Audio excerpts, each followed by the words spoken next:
This shoot will be an example of people that really enjoy the traditional type of firearm, primarily flintlocks and cap locks and stuff. And mostly these guys hunt with their guns, and most of these guys build their own guns. In the National Muzzleloading Rifle magazine, we're starting to see a lot of stories submitted by people that are hunting with their traditional rifles, and they always mention how they got started, watching Davy Crockett and some of those shows.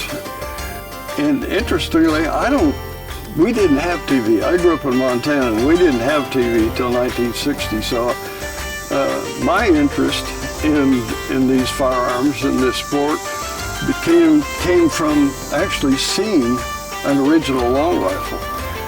And I was just really taken with the beauty of these firearms. They were long and graceful, and plus the other influence was that I have a heritage.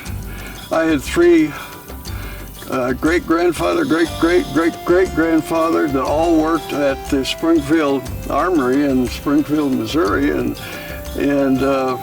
so they were there from the flintlock period through the development into the percussion period to the breech loading period.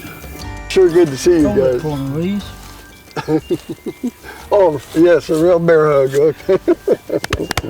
Oh. Out of all the coolest old men in the world, me and him are among the top two.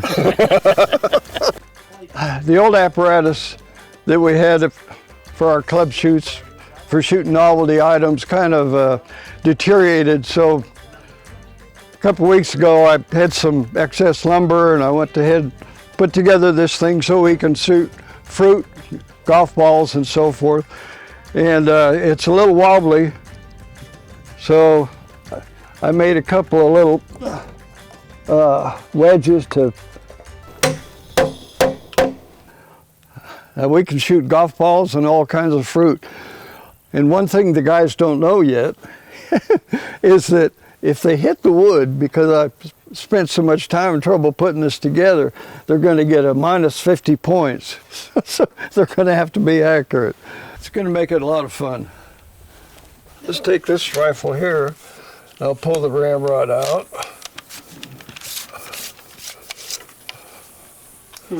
That's a kid in a bed. What's his name?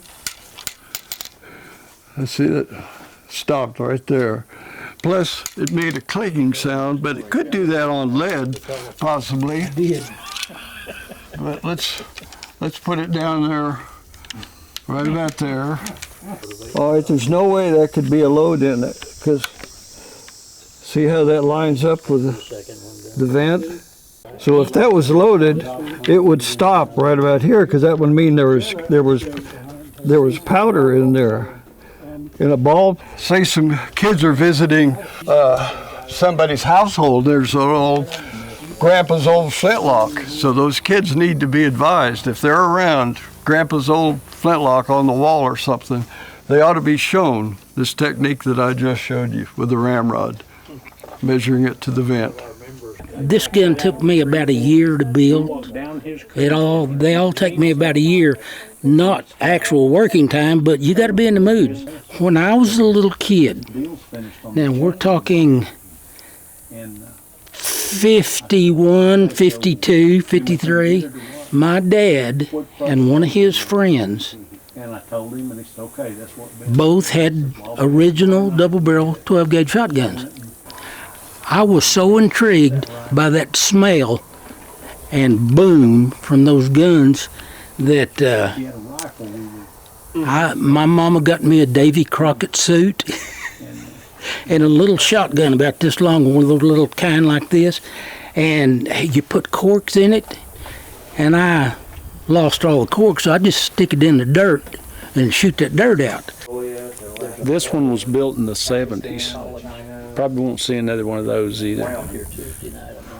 The first time you do it, you get bit. And it goes from there. It's when I go deer hunting, that's all I take is muzzleloader, even in rifle season. It takes it down to the primal. but the beauty of the guns also was intriguing. So I think you got to have a love to shoot firearms to get into this sport.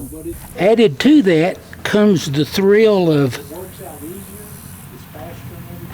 doing something that's not really that easy. Good point. 12:03. I think we can get this. We can get this boat loaded and going. I want to welcome you all to the Cross Timbers Primitive Shoot. Normally the last Sunday of the month, but we moved this one up a week so some of the guys could go to the Wool Rock Rendezvous.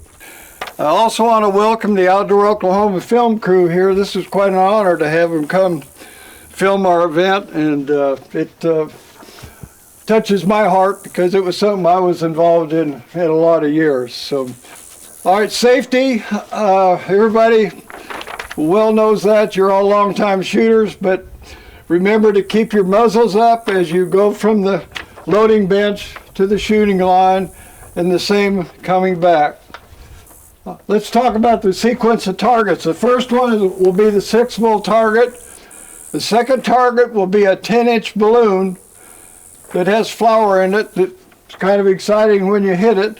After that, we'll shoot the spinner gong, then the flipper gong, and then the crossed rubber bands right there. Okay, then after the rubber band, they split the ball on the axe. Number 8, I'll get this rack out there and we'll shoot the golf ball off of it, and then a lime, and then a plum, then an apple. And then I got some little clothespins and some playing cards. The last shots will be at the 100-yard gongs, 20 points each. And the one on the right, on the center of that hog, there's a hole there, and there's a disc behind it. If you hit that disc, it flips the tail, and that'll be, what did we say, 50 points.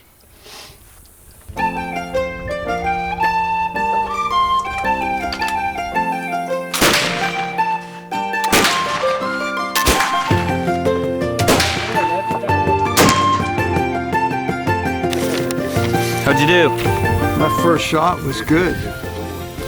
This one high, this one low. I was shooting them, so I tried to compensate.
Card, cut it in half.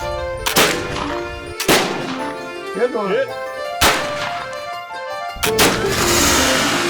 I didn't think I hit it.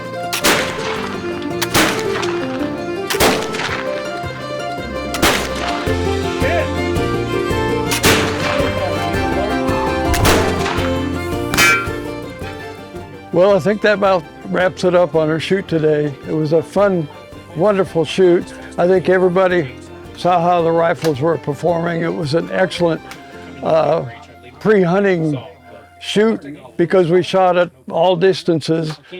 Thanks for joining us. It was a fun day.